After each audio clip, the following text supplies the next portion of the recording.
Num deles, você tem os produtos de síntese com as suas doses habituais.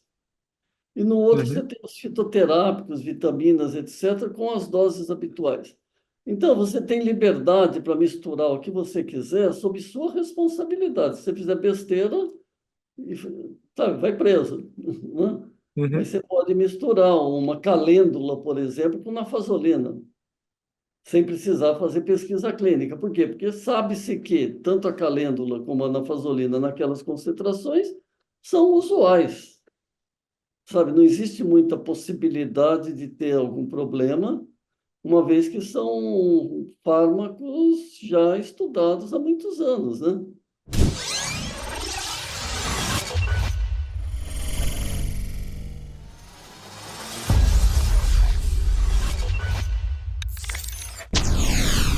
Fala, doutores! Eu sou Ricardo Valente, oftalmologista aqui do Rio de Janeiro, idealizador do canal Fala Doutores. Canal esse você já vem conhecendo, venho tentando trazer as celebridades da saúde, objetivando humanizar mais essa nossa saúde um pouquinho conturbada, agora já no pós-Covid, sempre tentando trazer as cabeçadas deles, apesar de todos eles virem aqui mostrar troféu, mostrar vitória, mas a gente aprende na derrota, né? Então vamos tentar aqui trazer essas derrotas. Hoje está difícil, porque tem um ícone da saúde, uma super celebridade que não teve muitas derrotas na vida, ele só vai contar a vitória aqui para gente.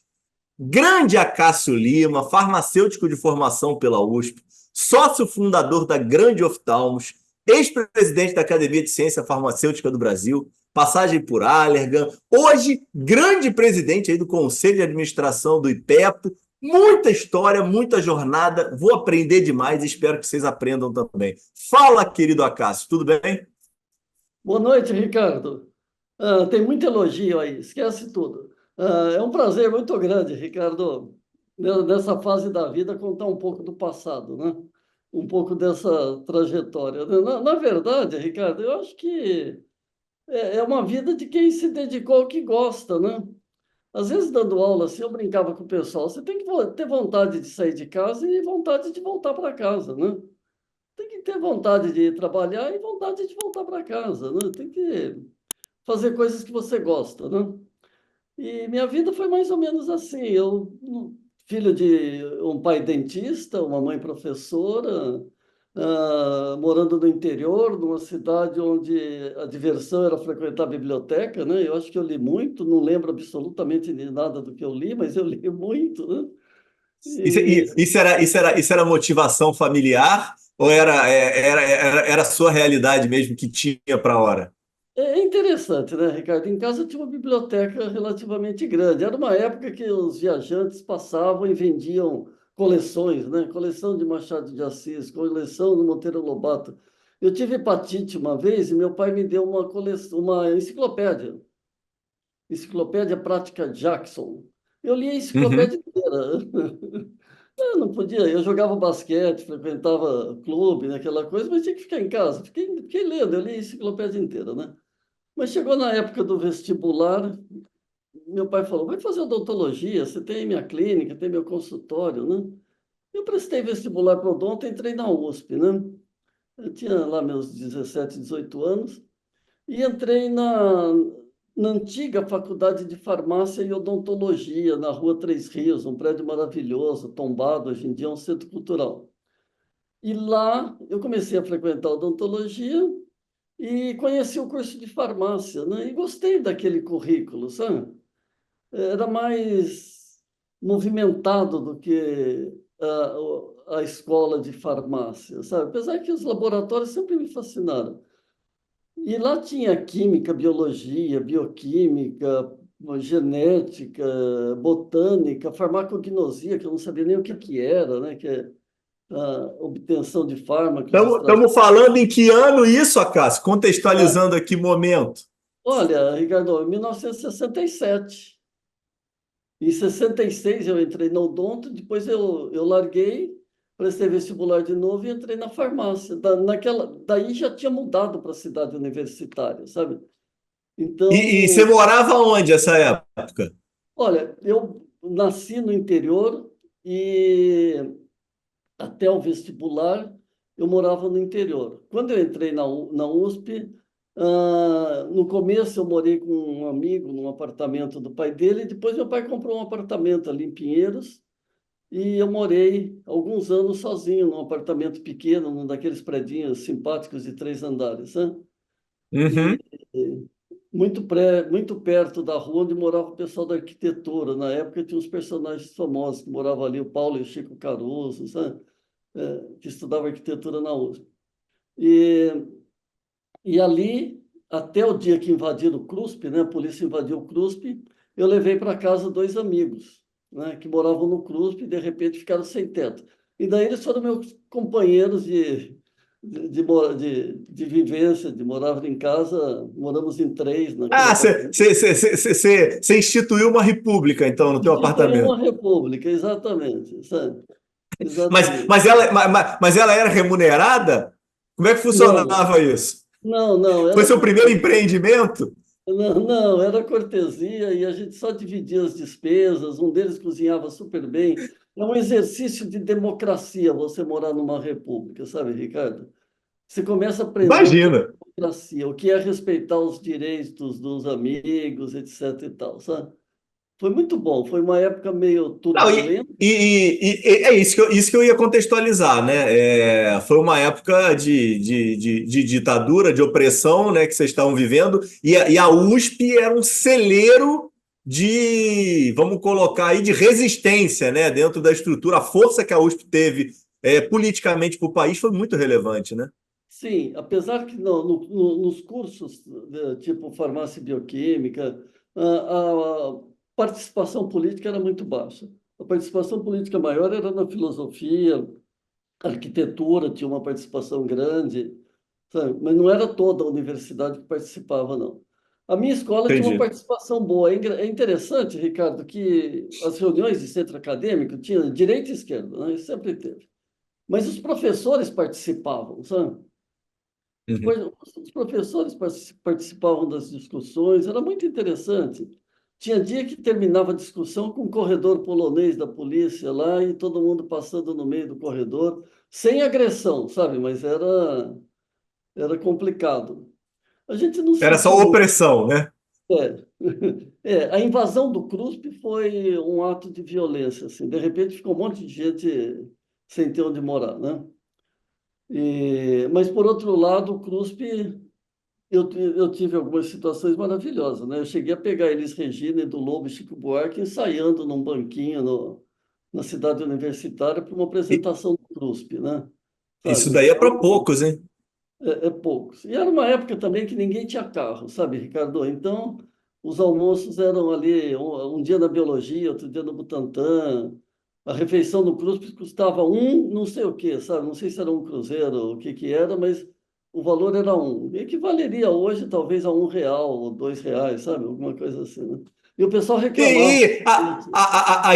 as marcações eram todas olho no olho, presenciais, né? O pessoal não consegue entender hoje aí a juventude escutando aí com acesso infinito à tecnologia, ao WhatsApp. O telefone estava um pouco longe, né? O telefone celular, né, poxa? Imagina, Ricardo, eu que tinha família no interior, para falar no interior, primeiro que o telefone era um bem, né? Você declarava no imposto de renda a propriedade de um telefone. E quem não tinha telefone, o meu apartamento não tinha. Nós íamos até a cidade, o centro, e na agência da telefônica pedia uma ligação para o interior. E daí ficava lá esperando. Às vezes você esperava o dia inteiro para conseguir falar, né? E se tivesse sem dinheiro, Ricardo, era um problema maior, porque o banco não tinha toda essa facilidade, né? Mandar dinheiro, imagina, né? Se não tinha dinheiro, não tinha dinheiro, sabe? Não tem essa história de transferência, sabe? E todo mundo se acomodava bem, sabe? Todo mundo. Dava tudo certo no final, né? Eu tenho uma irmã que estudou em Chicago nessa mesma época e ela ganhou de presente da escola dela, ela fez o high school. Ela fez o high school junto com a Hillary Clinton, por coincidência, sabe? É A mesmo? Hillary, Caramba! não era Clinton, mas era colega dela de banco, assim, na escola, sabe? Aham. Em Chicago. E minha irmã ganhou da telefônica, da agência de lá, uma ligação para o Brasil, imagina. E daí, num dia marcado, na determinada hora, então ela falou com a família. Foi um presente lá da empresa que Super ela. presente, né? Imagina qual era o valor disso, né? É, não era fácil, não era caro. Quantos irmãos você tinha, Cássio? Teve? Então, São vivos ainda? Como é que. essa irmã mais velha, depois que ela teve essa bolsa com 16 anos, ela foi para os Estados Unidos, depois criou uma escola de inglês, teve uma pequena rede de escolas, e até hoje ela tem uma bela escola de inglês, sabe? E um irmão mais novo que fez odontologia. A faculdade de Ah, odontologia, teu pai conseguiu então pegar um. pegar um. Mas o meu pai eram 12 irmãos e 5 fizeram odontologia, porque em Piracicaba a escola tinha sido montada pela família dele, sabe? Isso deve Entendi. ser, sei lá, meu pai era nascido em 1912, isso é 1930, qualquer coisa assim, né? E ele fez odonto e mais 5 irmãos, Mas como é todos que foi essa mudança, Cássio, tua? Teu pai queria te Então, matar na hora que você falou para ele que ia fazer não, farmácia e ia não, largar o odonto? meus pais eram muito liberais, sabe? Aham. Eu disse que não estava gostando e prestei vestibular de novo e fui fazer farmácia bioquímica. Ou seja, eu fui fazer uma coisa que eu nem sabia o que que era, sabe, Ricardo? O curso de farmácia, para mim, era um desconhecido. Mas lá eu me encontrei, sabe? Não fui um aluno brilhante, também não fui medíocre, sabe? Eu diria que os 2 primeiros anos eu fui mais medíocre do que brilhante. Mas depois eu passei para o curso noturno, né? E comecei a estagiar, trabalhar, que é uma coisa muito interessante, né? Você fazer o seu network durante a faculdade, não esperar pegar um diploma para daí procurar um emprego, sabe? Sim. As 3 possibilidades que eu tive de emprego foram através de convites, sabe? Não foi procurando jornal, nada, foi convite. Convite da onde? De network, de estágio que eu tinha feito, sabe? Então, no terceiro ano da faculdade, eu já estava na Bristol. A Bristol Myers tinha uma empresa aqui no Brasil chamada Laboratórica Bristol, que fazia pesquisa clínica com antibióticos, né? E tinha um laboratório no departamento médico que fazia dosagens de antibióticos em tecidos e tal. E foi nesse laboratório que eu comecei a vida como assistente lá já do chefe, né? Do laboratório, já Isso daí falecido. você já tinha saído do apartamento de 3 andares Não, lá? continuava lá, mas já continuava lá. Eu comecei a trabalhar durante a faculdade. Aham. E eu só saí de lá quando eu me casei. Mas daí meu irmão foi morar lá no apartamento. Daí mudou a turma, mas continuou uma república, sabe? Não, aí tinha a sua parte da República e a dele também. Então É, eram quantos quartos você tinha falado? Eu não eram lembro. 2 quartos bem grandes. 2 quartos com 18 pessoas morando, mais ou Não, menos. não, não, tinha 3 ou 4 pessoas só. Era bem confortável. E daí meu irmão foi Vocês para lá. conseguiram você conseguiu estruturar então uma boa relação de convivência aí com o pessoal. Sim, era ótimo. Era muito divertido, sabe? E daí eu estava na Bristol ainda quando a Allergan comprou um laboratório no Brasil.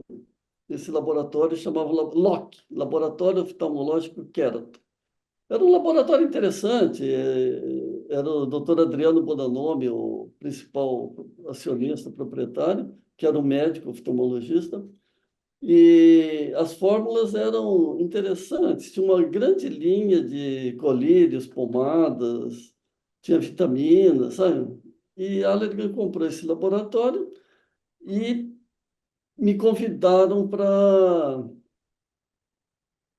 ajudar a montar a empresa no Brasil, trazer para o Brasil Uhum. a cultura da Allergan, né? Então eu não tinha nem o passaporte pronto e em 15 dias lá de Allergan, eu já estava me preparando para ir para os Estados Unidos, sabe? E lá eu aprendi a fabricar produtos estéreis, né? Que os Estados Unidos, naquela época, devia estar uns 20 ou 30 anos adiantado Uhum. na fabricação de produtos estéreis, né? Todo esse conceito de áreas limpas, de esterilidade, já era, era corrente lá, né?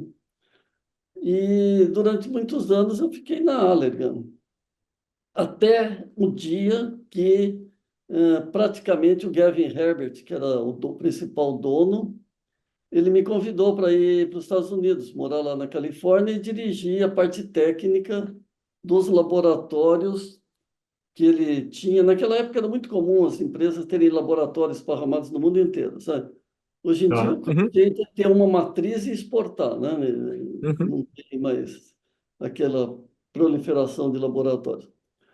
E eles tinham um laboratório na Califórnia, tinham em Porto Rico e tinham no Canadá. Esses três eram domínio americano. Os outros que eles tinham, Colômbia, Venezuela, Peru, Argentina e tal, eu iria tomar conta, estou desligando aqui, a parte técnica, sabe? E, e ao Teu mesmo inglês era bom por quê, Acácio? tempo, era bom o quê? Teu inglês era bom por quê? Como é que você conseguia se Olha, o comunicar com meu esse inglês pessoal era. todo aí? Você pegou alguma carona com a tua irmã quando ela foi para Chicago? Não, não. O meu inglês era razoável, sabe? Era Aham. razoável. Eu me comunicava bem, apesar que tinham alguns americanos com sotaque muito difícil de entender, sabe? Esses eram realmente complicados. Mas com o pessoal da Califórnia não tinha problema não, de comunicação, sabe? Via de regra, eu comunicava bem. O Gavin, que era o dono do laboratório, eu tinha uma certa dificuldade em conversar com ele pelo telefone. Mas, por outro lado, ele vinha algumas vezes para o Brasil. Eu cheguei a encontrar com ele no Congresso Mundial de 2006, aqui em São Paulo, sabe? Sim, E sim. ele fingiu que me conhecia, sabe? Eu acho que não conhecia, mas a gente conversou bastante, sabe? Não podia lembrar, sabe? Imagina, tanta gente, né? Ele vai lembrar do farmacêutico da Allergan aqui, em 1970 e pouco, sabe? Mas, em suma, eu ajudei a montar a Allergan no Brasil, fui o primeiro farmacêutico responsável da Allergan e aprendi a trabalhar com produtos oftálmicos. Quando eles tiraram as pomadas oftálmicas de linha, sabe, eu pensei bem e resolvi montar uma farmácia que manipulasse pomadas oftálmicas. Se não interessava para o mercado deles a fabricação de pomadas oftálmicas, podia interessar para uma farmácia pequena manipular pomada sob prescrição, né?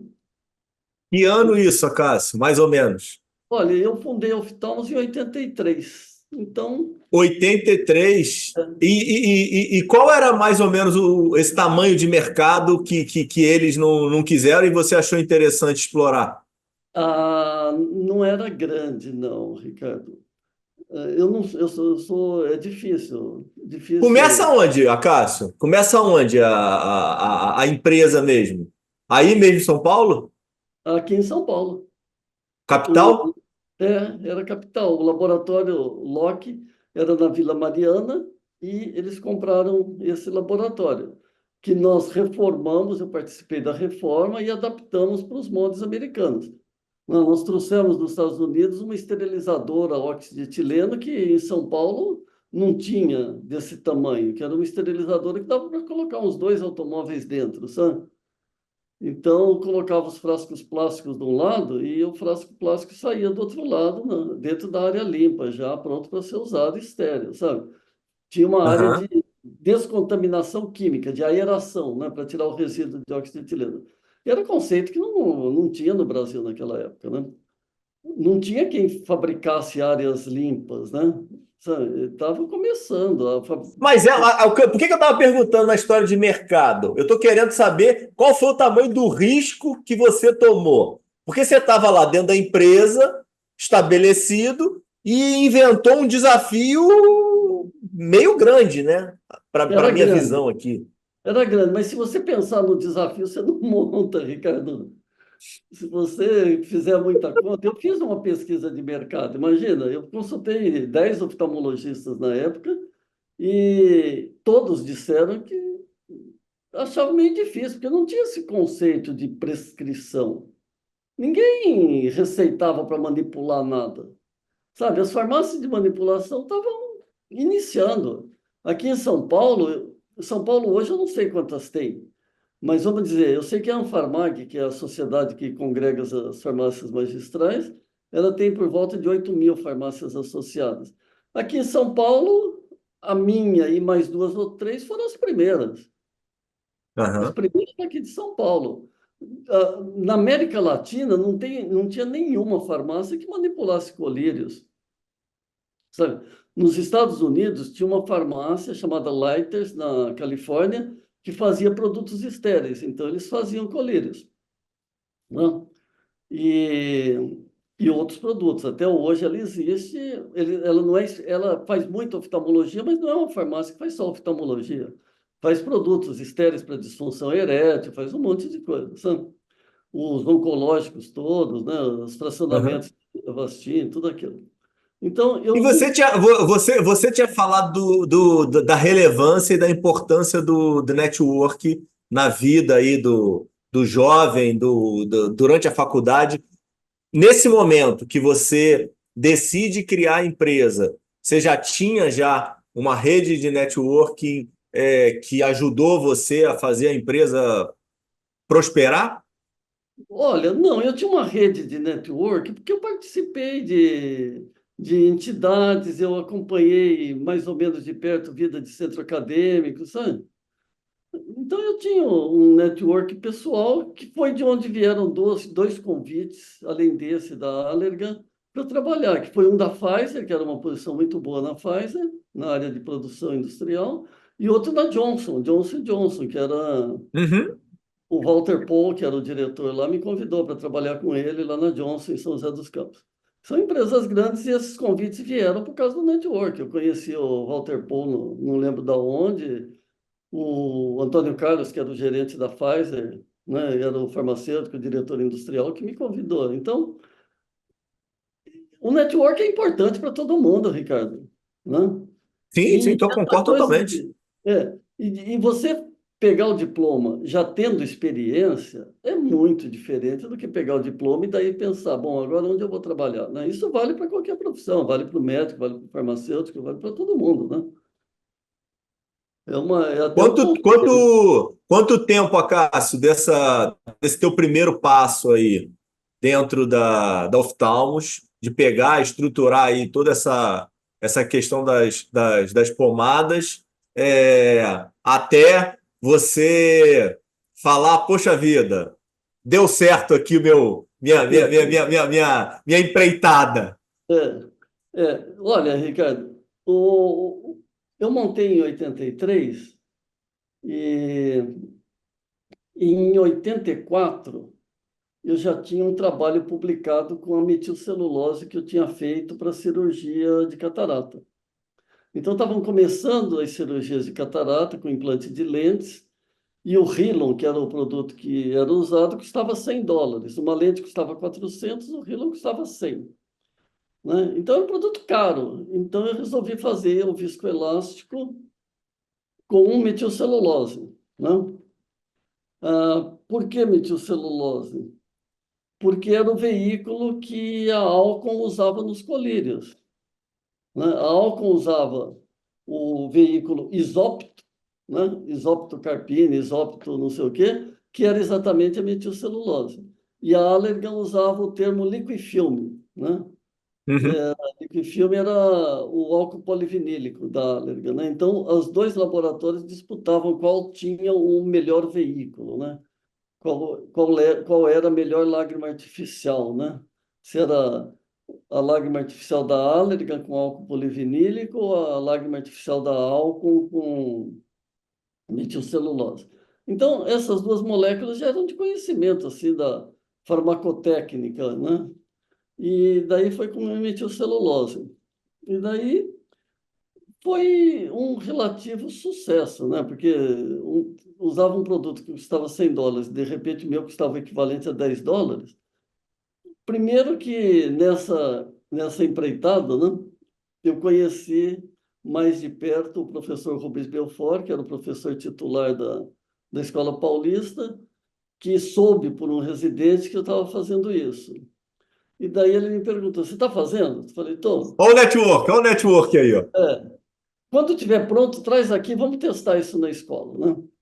E realmente eu fiz os primeiros e E ele testou. Ele testou, segundo a lenda, e diz, e ele próprio disse na época, que ele usou na avó dele, que era o olho único, né? Então, Não, era uma época que não existia Anvisa, é uma época mais romântica do ponto de vista de trabalho, sabe? Aham. O excesso regulatório, Ricardo, ele mata a criatividade, sabe? Quando você trabalha só dentro da caixinha, tem regra dos quatro lados, de todo lado, só regra, regra, regra, você não tem espaço para criar nada, né? Você segue regras, né? Então, isso daí foi uma ousadia, numa época que eram permitidas as ousadias, né? E daí, pô, ele apresentou isso num congresso no Penedo Bornier, foi um sucesso, ele Aham. foi lá, eu fui assistir, ele falou, ó, a Cássio tá aí, tá, me chamou para a mesa lá junto com o pessoal do Penedo Bornier. E daí eu comecei a frequentar a Escola Paulista, o departamento, Uhum. e foram sequências de trabalho conjunto com diversos médicos que hoje ainda, alguns já saíram, outros estão por lá, né? Eu lembro perfeitamente que o segundo que eu... Então eu fiz a metilcelulose e a farmácia começou a produzir a metilcelulose numa escala já relativamente grande para a época. Foi daí que eu pensei em criar a indústria, né? E foi realmente o que aconteceu. Eu criei a indústria. E Mas essa metilcelulose era toda para o mercado de São Paulo. E era invasada. Não, não, eu ia muito a congresso, sabe, Ricardo? Eu frequentei congresso no Brasil inteiro. Então, os congressos naquela época eram totalmente diferentes dos congressos de agora, né? Era distribuição de amostras grátis, a parte de alta tecnologia não existia, né? Vendia caixa de prova, vendia, sabe, Sim. os equipamentos da década de 80, né? Que é o quê? Quase 50 anos atrás, né? Não existia laser, não existia nada, né? Então, ah, No seu ponto de vista, eles eram melhores ou eram piores? Poxa, não, as pessoas se conheciam mais, Ricardo. Ah, imagina. eram menos escolas e todo mundo se conhecia de uma maneira mais próxima do que hoje, né? Hoje você vai num congresso, você não... eu, por exemplo, vou e conheço a turma mais velha, né? Os mais novos, de vez em quando, eu conheço um ou outro que eu dei aula, sei lá o quê, sabe? Ajudei em Uhum. algum trabalho e tal.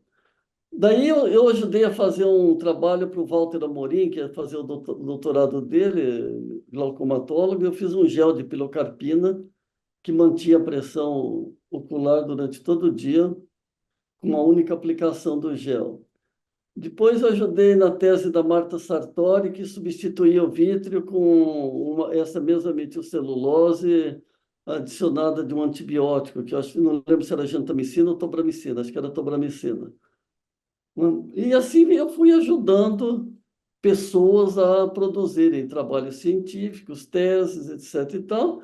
E o Dr. Rubens Rubinho me convidou para dar aula no curso básico. Eu fiquei anos chefiando lá o setor que foi criado de farmacologia ocular, né?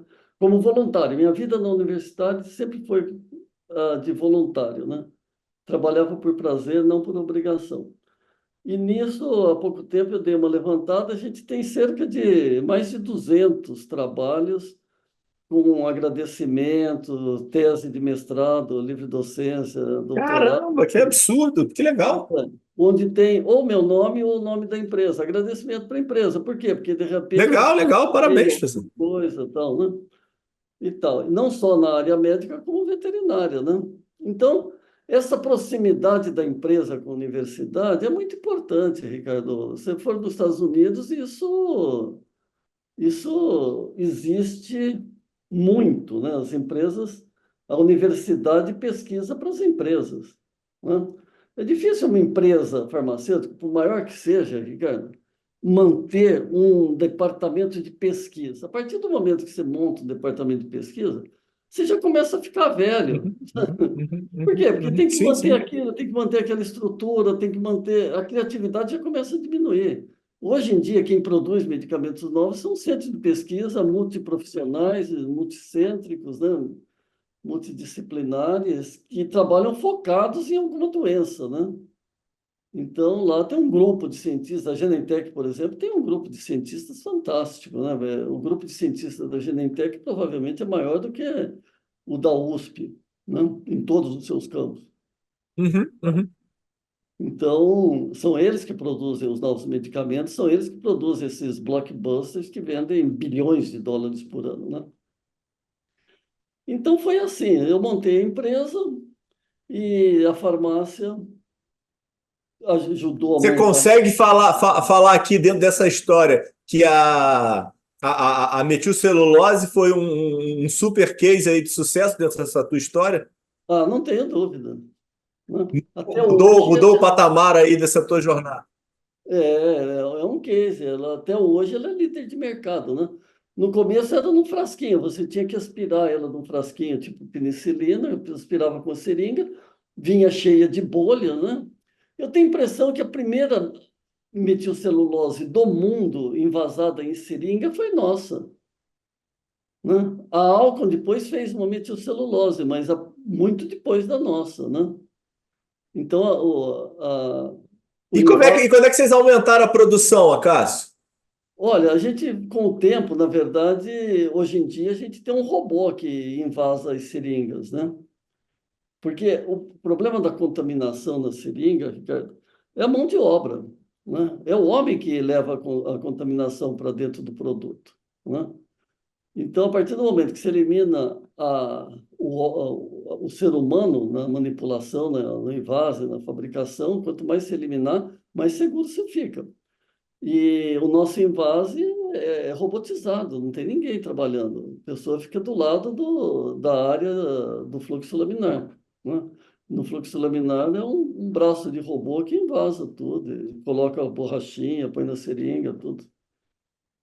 Que eu acho que é o único robô que ainda que tem na área de oftalmologia no Brasil, sabe? Eu desconheço que tenha outro robô operando no Brasil invasando viscoelástico, sabe? Porque é difícil invasar viscoelástico, é um produto viscoso, né? Produto viscoso é complicado. Então foi isso. Hoje em dia a empresa é sócia de um laboratório japonês, a indústria. Que momento que aconteceu isso, Acácio?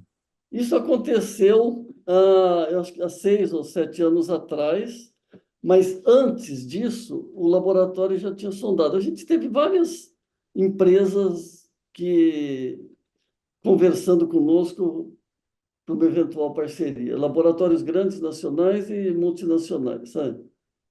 E eu gostei do modelo japonês, sabe, Ricardo? Eu gostei de saber que tinha um laboratório que só fabricava produtos de venda livre, lágrimas artificiais, descongestionante, e que esse laboratório estava há 120 anos no mercado, com o mesmo em família, e tem um diferencial muito grande de marketing, totalmente diferente do marketing brasileiro.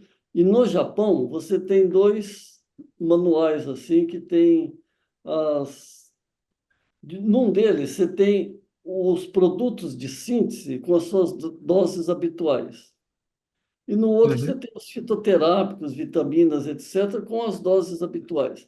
Então, você tem liberdade para misturar o que você quiser sob sua responsabilidade. Se você fizer besteira, e, sabe, vai preso, né? Mas Uhum. você pode misturar uma calêndula, por exemplo, com nafazolina sem precisar fazer pesquisa clínica. Por quê? Porque sabe-se que tanto a calêndula como a nafazolina naquelas concentrações são usuais, sabe? Não existe muita possibilidade de ter algum problema, uma vez que são fármacos já estudados há muitos anos, né? Então, não tem. E me diz um negócio, você está romantizando muito essa tua história, só está contando vitória aqui nessa tua jornada.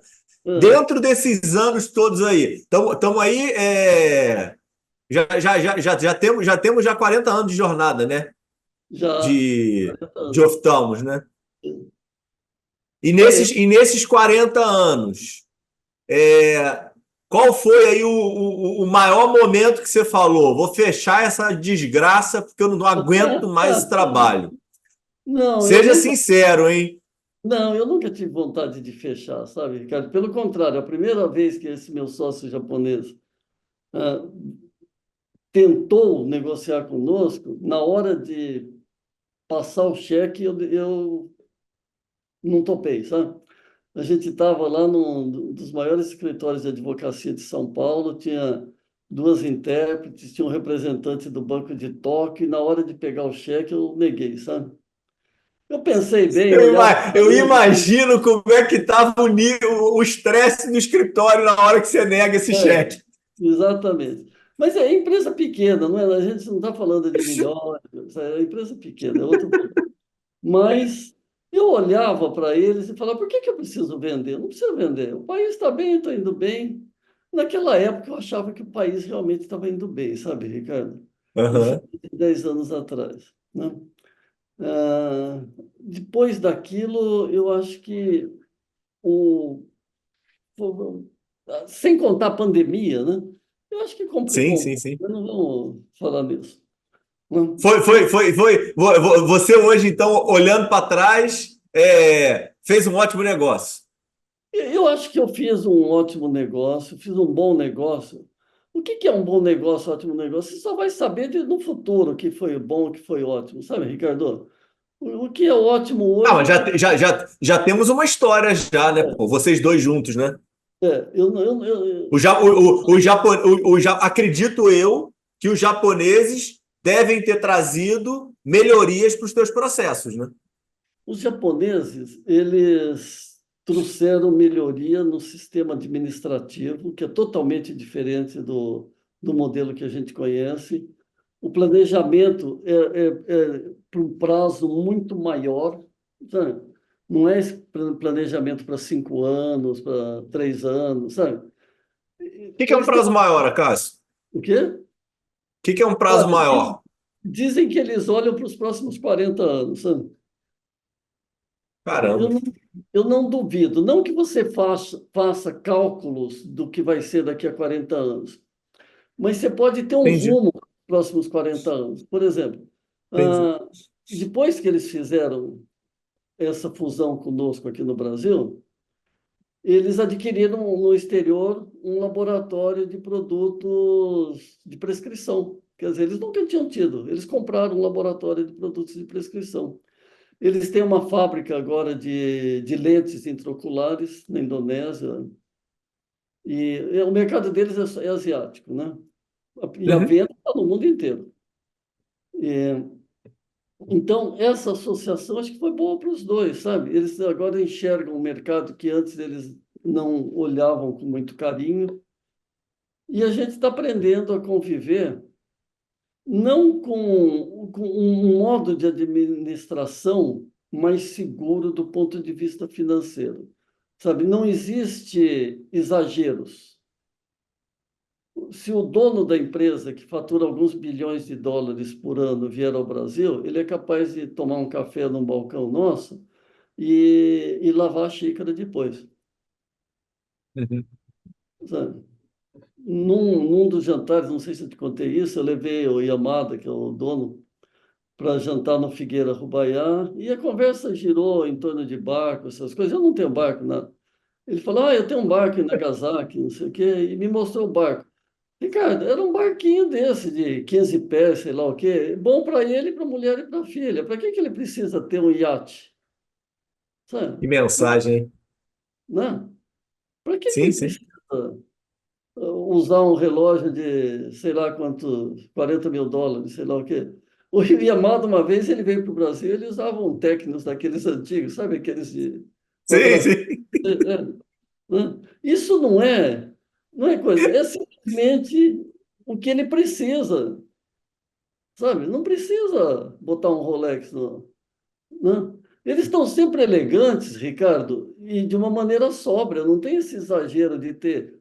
Eu fui numa festa outro dia, essa semana no interior, e soube que um fulano lá numa cidade próxima nossa fez uma casa que precisava acomodar os 70 pares de tênis que ele tinha, sabe? Meu Deus Ricardo, do céu. isso é coisa de Brasil pobre, né? Sabe? Sim, sim, sim, sim, sim. Hã? É a síndrome de vira-lata, é a autoafirmação, né? Exato, né? Sabe? Alguém precisa ter 70 pares de tênis? Ricardo, eu tenho um. Não, eu tenho dois. Eu deixo um lá no interior, sabe? Para não carregar. eu viajo com uma mochila de mão, sabe? Então, Não, eu vou falar que eu sou um pouco mais exagerado, eu tenho três, tá? Então não chego nesse teu nível, não, pô. é, não, eu tenho alguns sapatos tipo tênis, né? Porque hoje em dia, com a idade, você procura usar sapatos mais confortáveis, né? Confortáveis, né? É, Detalhe esse que a gente deveria sempre utilizar. Eu tenho utilizado muito esses sapatos, são super confortáveis, me sinto muito mais seguro. exato. O Jimmy, que foi um senhor que a gente teve japonês, ele usava esses tipos de sapatênis. Eu acho que era o mesmo, sabe? Ou ele tinha todos iguais. Mas ele punha um terno, ele usava um terno escuro com aquele sapato, camisa branca, gravata ele sempre mudava, ele estava sempre limpo e impecável. Mas se você fosse usar a roupa, se fosse observar a roupa, era praticamente a mesma. Talvez ele tivesse dois ou três ternos parecidos ou semelhantes, sabe? Era o que bastava, sabe? Estava sempre elegante, frequentava o clube de golfe de Indaiatuba, não sei o que e tal, né? Mas não precisava de muito mais, né? Então, esse conceito, eu acho que é o que levou o Japão a ter sucesso, né? A educação do povo, né? Há pouco Não, e a tempo. consistência, né? Esse pensamento de planejamento a longo prazo, né? É É, algo que em muitas escolas de negócio hoje, mais do lado norte-americano, começou a ser contestado, né? De fazer planejamento imediato, né? De não poder olhar para frente, porque tudo muda muito rápido. E eles continuam com aquela retidão e continuam tendo resultado, né? é importante mostrar para a empresa que existe um rumo, né? Com Ah, qual é o certeza. rumo? Sabe, eu olhava para a minha empresa antes de fazer a fusão e não tinha rumo, Ricardo. Eu Entendi. olhava e falava, eu não consigo ter no Brasil transformar minha empresa no porte de uma Allergan, com Bausch+Lomb, etc. Né? Excelente ponto, Acácio. Existia esse desejo? E eu pensava no futuro, Ricardo. Eu pensava no futuro. Eu olhava para esse lado, né? Eu falava, eu não quero ser igual a eles, eu não consigo ser igual a eles. Talvez no passado, quando o Brasil não respeitava patentes, isso fosse possível. Né? Você pega, por exemplo, o Laboratório Axê, União Química, todos esses laboratórios biosintéticos e tal, eles cresceram muito numa época em que o Brasil não respeitava Uhum, patentes. uhum, A uhum. partir do momento que o Brasil começou a respeitar patentes, o mercado mudou um pouco. Vieram os genéricos e as empresas brasileiras se transformaram em gigantes dos genéricos, né? Mas no caso das patentes, se você for ver, o grande mercado que movimenta bilhões de dólares é o mercado dos biológicos, onde a patente é fundamental, né? Uhum. Os, os, o mercado dos genéricos são produtos de baixo valor agregado, né? E volumes muito grandes. Então, eu olhava e não tinha vontade de ser um laboratório que fabricasse produtos que não fossem inovadores, sabe? Que todo mundo tem e tal. Não tinha vontade, né? Primeiro que eu não conseguia ter produtos de patente, que é muito difícil. E segundo que isso não me motivava muito. Daí eu olhava para os nacionais e também não tinha muita motivação em ficar fazendo genéricos e coisas assim, porque não tem muita criatividade nisso, né? Você fica disputando fatias de mercado com seus concorrentes, né? Então, eu fiz, por exemplo, uma triancinolona de uso intraocular. É a única triancinolona, é o único corticoide de uso intraocular que tem no Brasil, né? Tirando os implantes de corticoide, né? Mas Uhum, uhum. injetável, o nosso é único, a nossa triancinolona é única, né? Então isso me dá prazer. Eu cheguei a fazer um meio para conservação de córneas, que me deu muito prazer, mas muito problema também. Eu tirei, parei de fazer, porque o meu meio sempre era ocupado por qualquer transplante que falhasse, né? Então, E aí você recebia notificação? ah, Você era arrolado no meio dessa briga toda? olha, não era, nunca fui arrolado, mas recebia críticas. Não, o meio não conserva por mais que uma semana. O concorrente conserva 14 dias, né? Não sei o que e tal. Então, era um mercado difícil, sabe? Onde sempre a culpa Isso te cai. fazia mal, Cássio? O quê? Fazia mal? Isso te fazia mal? Como é que você recebia essas críticas? Eu recebia, assim, sabe? eu sabia que não era culpa do meio, porque você não controla, você não controla a coleta do olho, né? Uhum. O meu produto eu sabia que era estéril, que conservava por uma semana bem, né, que tinha um osmômetro que media a osmolaridade do meio. E o produto tinha tanto componente que ele se autocontrola, porque ele muda de cor se começar a contaminar. Então não precisa nem colocar na estufa, porque ele é altamente nutritivo, né? Porque tem que nutrir o tecido, né? Então Uhum, ele tem uhum, tudo uhum. que precisa para o tecido permanecer íntegro, e é o que a bactéria e fungo também precisa para se alimentar, né? Enfim, eu parei de fabricar, né? Mas fui o primeiro a fabricar. Eu produzi os meios para conservação de membrana amniótica, né? Que até hoje são usados. Então, isso tudo me deu muito prazer, porque são produtos inovadores, né?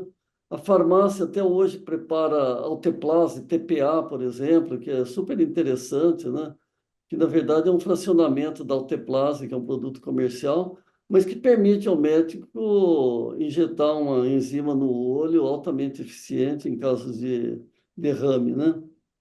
Em relação à tua divisão de vida acadêmica e de vida como farmacêutico, como empreendedor e empresário, em algum momento teve uma dúvida de que caminho seguir ou sempre conseguiu conciliar bem? Não, eu acho que eu consegui conciliar, sabe? Eu acho que, assim como eu consegui ajudar a universidade também me ajudou, Ricardo. Porque eu fui fazer mestrado, doutorado com 50 anos, que não é uma idade para fazer pós-graduação, né? Um dia Por eu... quê? Queria te perguntar isso, estava curioso. Do quê? Eu fiz Não, doutorado. não, do que não? Por que você foi buscar o mestrado e o doutorado? Por que essa Olha, validação? aí volta o Dr. Rubens no mercado, né? Por quê? O Dr. Rubens me liga um dia e fala: por que você não veio fazer Pô, pós-graduação? mas Rubinho perturbou a sua vida, hein, poxa? Não, o Rubinho foi parceiro meu a vida inteira, né? E respeito muito, porque é uma grande capacidade. A gente fez muita coisa juntos, Ricardo. Por quê? Porque ele tinha a ousadia de testar, né? Numa época que era mais livre, mais fácil, né? E eu tinha a ousadia de criar, né? Então, nós criamos algumas coisas, né? E interessantes. E até Então pouco vocês tempo. acabaram virando uma dupla dinâmica que por muito tempo vocês devem ter sido aí invejados pelo mercado, hein, poxa? E mais alguns pesquisadores da escola, né? A gente produziu um colírio com um corante com luteína, né? E teve participação de vários da retina, o Mas Michel. peraí, esse bando de várias, essa lista aí eu já perdi a conta. Depois eu vou ter que calcular aqui. Isso tudo é patenteado ou na época nem valia a pena? Não, o açaí e a luteína até teve patente, sabe? Eu nunca resolvi fabricar, apesar de eu ter o registro de um deles, dos corantes, porque essas moléculas originárias de plantas geralmente são muito instáveis, sabe?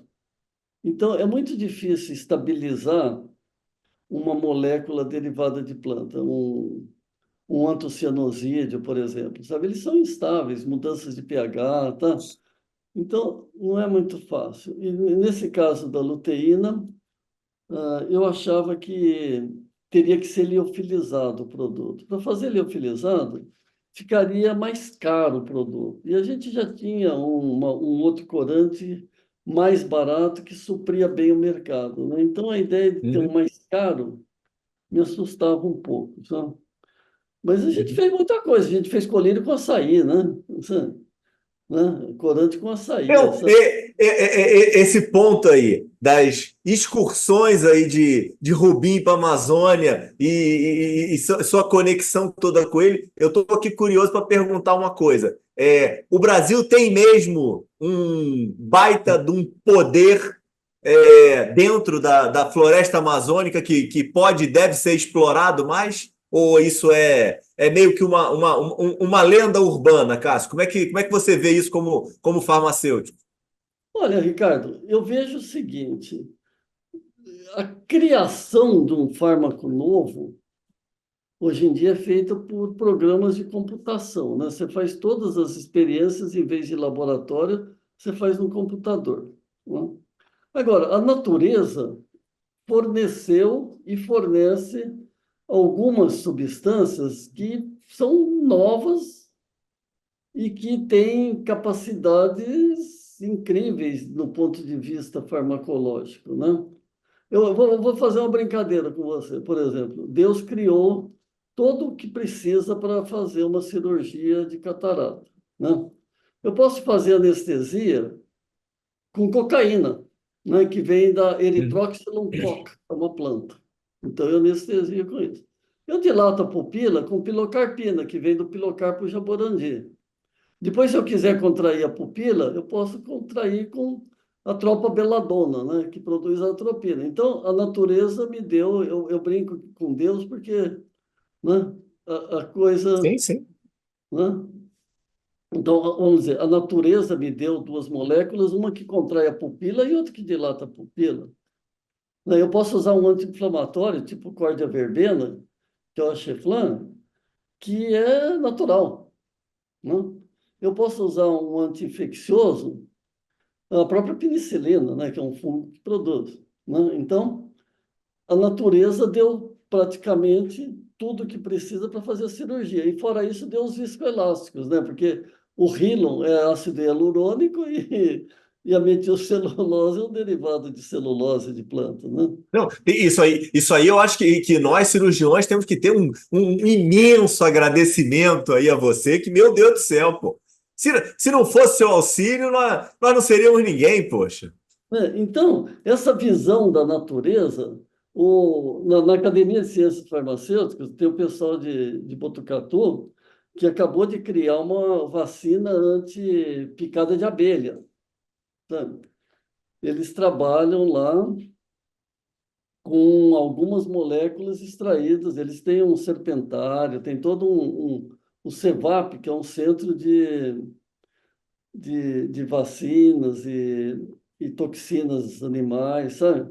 Então, o pessoal estuda muito isso. Não é só não são só as plantas que produzem essas moléculas, né? A natureza em si, tem coisas que você tira do veneno da aranha, você tira do escorpião, tira da cobra, né? A bradicinina veio da cobra, né?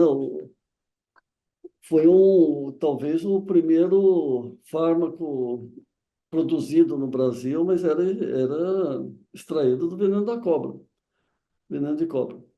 Então, a natureza é pródiga nisso, né? Uhum.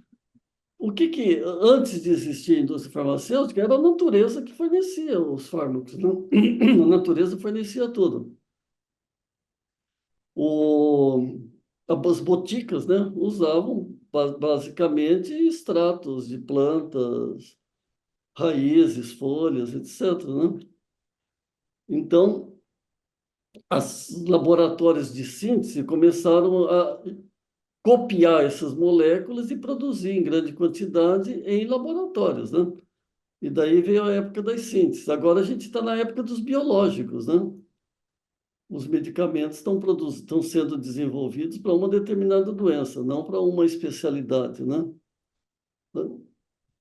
E Não, essa conexão aí dos medicamentos com todo esse mercado de genética, né, que cada vez está se fortalecendo mais, é impressionante. exatamente, Uma né? E perspectiva rápido, né?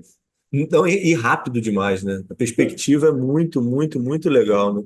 Eu fiz um episódio uma vez com o Ricardo, um jovem, ele farmacêutico e eu esqueci agora a outra faculdade que ele fez. Fez duas formações. E ele lançou aquela Genera, né, da DASA, né, que faz análise genética da saliva.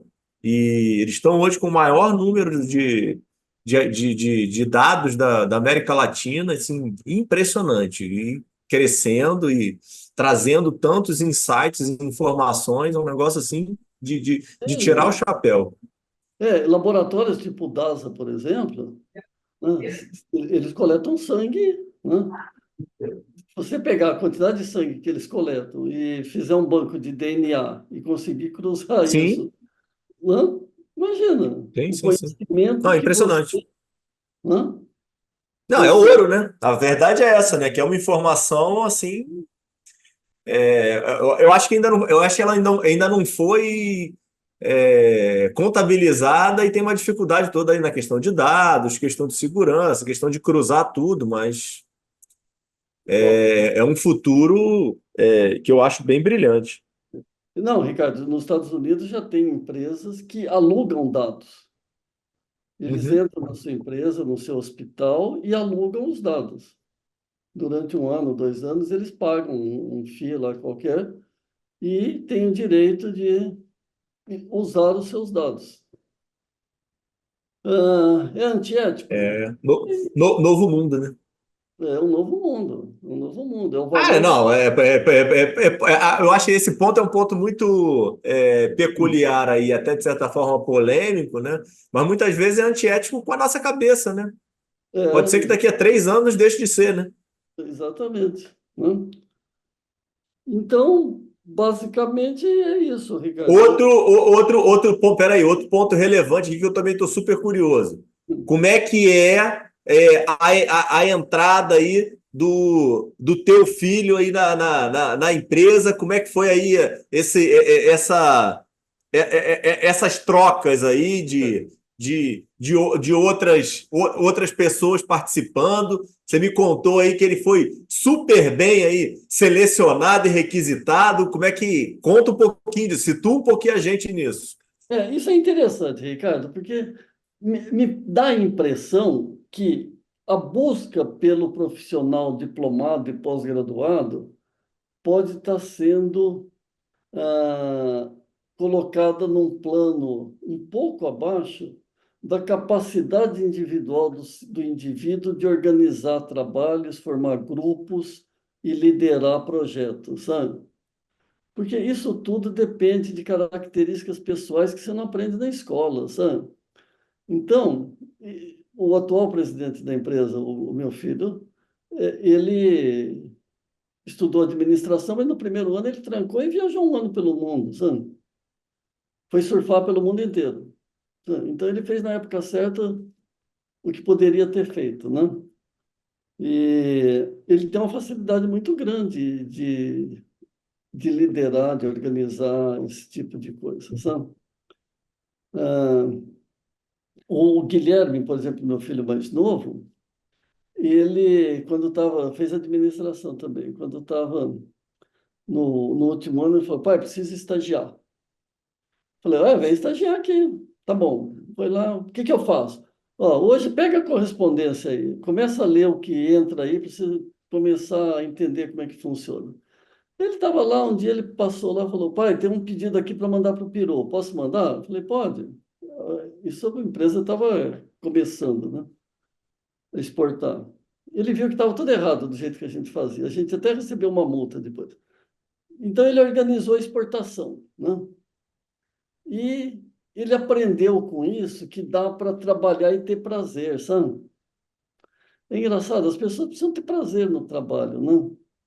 Todos eles aprenderam que dá para ter prazer trabalhando, dá para trabalhar até mais tarde, até tarde da noite e ter prazer com isso. E Será que eles também dá. aprenderam alguma coisa com o pai?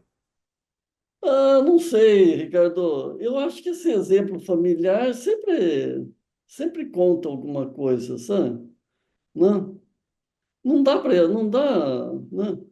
Não, Sabe? você começou nossa conversa falando sobre isso, É, entendeu? não. E estamos aí caminhando aí para um desfecho com um insight muito relevante, né? Exatamente. Eu tinha uma mãe que corrigia o seu linguajar na mesa de refeição, né?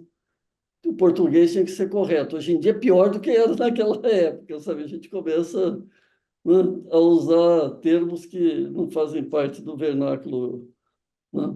Mas ela corrigia. E tive um pai que era liberal, sabe? 12 irmãos, sabe? Uma família que tem 12 irmãos não pode, né?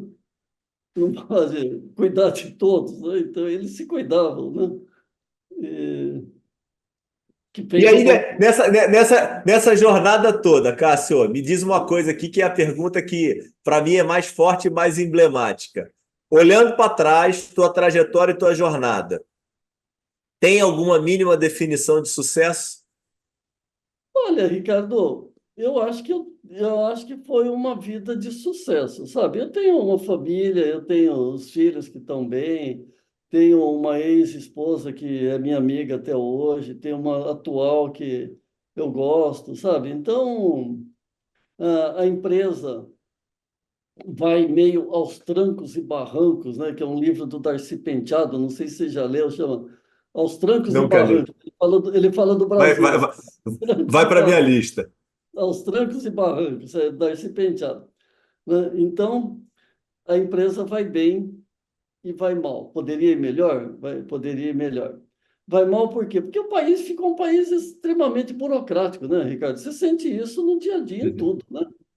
É o país dos carimbos, das autorizações, sabe? Então, já tentaram melhorar, mas não conseguem, né? Entra governo, muda governo e continua tendo a burocracia, todo esse excesso, né, de... Ah, nós aqui do Rio, poxa, ficamos aqui muito ressentidos quando vocês diminuíram aqui nosso acesso ao oftalmos, poxa vida. Então, mas não dá, porque tem que manipular onde entra a receita. Imagino, imagino. Então complica, né? Então, eu acho que realmente a gente fez uma empresa de sucesso, mas por quê, Ricardo? Por que que eu quis entrar nesse mercado? Porque era o mercado que eu ia fazer o que o médico precisava. Não era um mercado que eu ia fazer um produto e depois tentar vender. Eu ia fazer o que o médico precisava. Eu queria fazer o que a indústria não faz. Eu queria cuidar das doenças negligenciadas e raras, que é um mercado pequeno que ninguém se interessa, porque a indústria farmacêutica, cada vez mais, ela vai procurar produtos de alto valor agregado para populações ricas. As populações pobres e de mercado menor não são bem assistidas, né? Outro dia faltava medicamento para tuberculose, né? Uhum. Então, sabe, as indústrias sempre vão querer, porque a partir do momento que você tem ações no mercado, na bolsa, tanto faz ser uma indústria farmacêutica, uma fábrica de automóveis, ou o que que é, você tem que ter produto novo, Ricardo, né? Você tem que Sim. estar produto novo, com preço novo, gerando mais lucro e atuação. Tá lá, por quê? Porque senão despenca a empresa, você quebra, né? Então, esses grandes conglomerados são todos grupos com ações na bolsa, eles trabalham no mercado grande, não é no mercado pequeno. E a Oftalmos, a Ifarma também trabalha no mercado pequeno, né? A gente procura até hoje trabalhar só com oftalmologia e ocupar esse mercado de menor, né? De Ah, e produtos. vocês ocuparam e vêm ocupando com maestria, né, Cássio? Isso é algo que é inegável. Você aí, com toda a sua humildade que você está aí falando durante essa nossa hora de conversa aí, eu posso te elogiar demais. Então, parabéns aí por essa jornada dentro da Oftalmos que você conseguiu, que eu acho que poucas pessoas teriam essa resiliência que você teve durante tanto tempo. E como você falou, né? Poxa, muitas vezes com apunhaladas pelas costas aí, e sem saber de onde está vindo, né? Que é o nosso Exatamente, mercado, que é o nosso circo do Brasil, né? exatamente. Legal, E Ricardo. finaliza, a última coisa que eu queria saber, como é que é a tua história no IPEPO? Então, como é que você vai parar lá dentro? Por que o Rubinho te puxa aí, te traz mais aí uma perturbação na sua vida? Tô vendo que Então, você está defendendo ele aqui, eu tô vendo aí que ele só te arruma trabalho, pô. durante anos, Ricardo, eu chefiei o setor de farmacologia ocular do departamento, né? E depois, de uma certa época, eu pedi para sair. Por quê? Porque eu estava ficando velho, né? Daí eu entrei para o conselho do IP, né? Experiente, poxa. Entrei para o conselho. O conselho do IPEP é um conselho multiprofissional, né? Tem Aham. representantes do mercado, tem Helena Nader, que é uma das maiores pesquisadoras do Brasil, sabe? elementos assim de várias formações, de várias atividades, né? E eu fiquei alguns anos como membro do conselho, e daí ele me convidou para ser o presidente do conselho. Para mim foi altamente elogioso receber um convite desse. E eu acho que por quê? Porque eu chefiei uma empresa, e chefio uma empresa também de relativo sucesso que eu criei, e tem um pouco de visão de mercado e coisa assim, sabe? Na verdade, Um pouco é ótimo. o conselho é um grupo muito importante, sabe? É, é um grupo altamente qualificado e é o conselho todo que faz esse sucesso que é o IPEPO, sabe? O IPEPO realmente é um braço do Departamento de Oftalmologia, baseado no tripé assistência, pesquisa e ensino. E tem um ambulatório na Vila Carmozina que você entra lá e sai com um diagnóstico pronto, com pessoal de altíssimo nível, equipamentos de primeira, Uhum. sabe? A Vila Carmozina é lá perto de Itaquera, do estádio do Corinthians, sabe? Tem um SUS aí também no Cambuci, tem todos esses projetos aí que fazem com que o IPEPO possa trabalhar, fora esses projetos do Xingu, Amazonas, etc., que são projetos maravilhosos, né? Eu não sei se eu falei aqui no começo, mas são projetos, e esses daí o Rubinho não tem nada assinado, são feitos baseados na confiança entre as empresas, os voluntários, todos que confiam no projeto e combinam o trabalho e fazem de uma maneira desburocratizada, né? É um trabalho maravilhoso de filantropia, né? A gente gosta de chamar de oftalmologia humanitária, né? Que na minha farmácia também tem essa, eu chamo de farmácia humanitária, porque lá, Ricardo, o meu pessoal está treinado para se você chega e precisa de um colírio e você não tem dinheiro, a farmácia atende, Ricardo. Sabe? Não vou ficar alardeando tudo isso, mas Você pô, você não vai arrumar emprego. Ó, você vai ter aqui um episódio aqui explodindo nas mídias sociais, tá arrumando problema, hein, poxa? não, Ricardo, não tem sentido alguém deixar de comer para comprar um colírio, Ricardo. Sabe, o país é pobre, sabe? O medicamento tem que ser acessível para todo mundo. Então ninguém deixa de comer. Se eu souber, ninguém deixa de comer porque não tem um Uhum, colírio para comprar um colírio, sabe? A gente uhum, tem lá uma farmácia humanitária e a gente soma tudo isso só em unidades para saber o que. Tem lá um contador, sabe? Que tudo que a sim, sim, gente sim, dá vai imagino. contabilizando lá. Mas sem fins de baixar a taxa tributária, nada. É só porque a gente gosta de saber que está fazendo também um pouco de filantropia, sabe?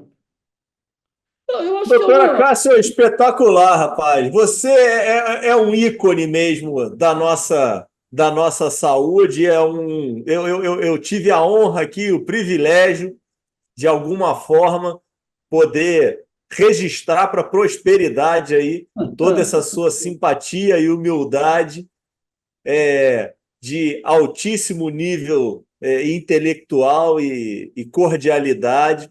Agradecer aqui a Carol Marquesani, aqui a rainha de Cuiabá, que nos conectou aqui. Beijo, Carol, que só agradecimentos mil. Uma grande e super oportunidade. Cássio, de verdade, queria te agradecer muito aí pelo teu tempo, pela tua agenda aí de inúmeros compromissos e conseguiu aí me dar a honra da sua hora para falar um pouquinho aí sobre essa jornada espetacular. Obrigado aí de verdade. Faz aí tuas considerações finais. Obrigado, Ricardo. Não, para mim foi ótimo a conversa toda com você, isso é muito agradável, sabe? E contar um pouco da vida, eu acho que a gente não fica planejando o que vai fazer, sabe? As coisas vão acontecendo, né? Né? E a gente só vai saber no final, né? No final, como é que foi, né? E o final está longe, né? Ah, mas sempre, maravilha, pô. Professor, de verdade, obrigado, tá? Fica com Deus, continua com essa energia aí, não a perca nunca, hein? Obrigado, obrigado, Ricardo. Um grande abraço. Tchau, tchau, pessoal. Até Tchau. terça-feira, fica com Deus.